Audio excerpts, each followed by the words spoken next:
यनागुनी islands पे Japan जो है वो कहता मैं अपने डिजाइल्स और सैम्स और ये सब डिप्लॉय करूंगा टू प्रोटेक्ट जापान। और जापान की प्रधानमंत्री कह चुकी will go nuclear if it is required. Japan 2-3 साल में न्यूक्लियर बम बना सकता है, ऑल द टेक्नोलॉजी रिक्वायर्ड, हम न्यूक्लियर जाएंगे। जब ये प्रकरण हो रहा है तो चाइना ने क्या किया, चाइना ने कहा हमने रेड लाइन क्रॉस कर दी, यूनिफिकेशन होना ही होना है। चाइना कह रहा जी मैंने ट्रम्प से बात कर ली, ट्रम्प ने तो बोल दिया सब होगा। ट्रम्प कहता मुझे कुछ पता ही नहीं।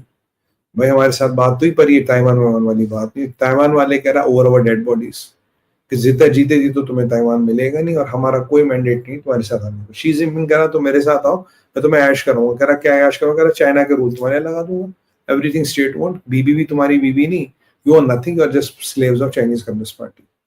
तो ये प्रकरण चलता रहा तो ये रस्साकशी में अब चाइना की तो लग गई। चाइना को लगा छोटा सा जापान हमें भड़का रहा। उसने पुतिन को, ट्रम्प को फोन लगा कर यार 80 साल पहले हम इनसे लड़े थे, वही दोस्ती में बना के रखनी। G2 अब चाइना करने लगा, पहले ट्रम्प करता था अब चाइना करने लगा। पर ट्रम्प ने उसका कोई जवाब दिया नहीं। चाइना ने कहा सारी बात हुई, ट्रम्प तो बिल्कुल सेट है।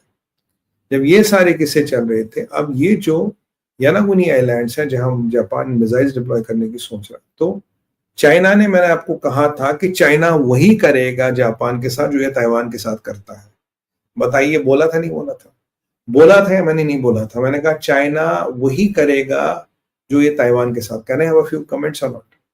मैंने, आप थोड़े कमेंट्स दे दीजिए तो थोड़ा हमारा भी टी ब्रेक हो जाता है इतने में। मैंने कहा था या नहीं कहा था बताइए, बता मित्रों, कहा था नहीं कहा था कि चाइना जापान के साथ वही करेगा जो ये ताइवान के साथ करते? देखिए हुआ क्या।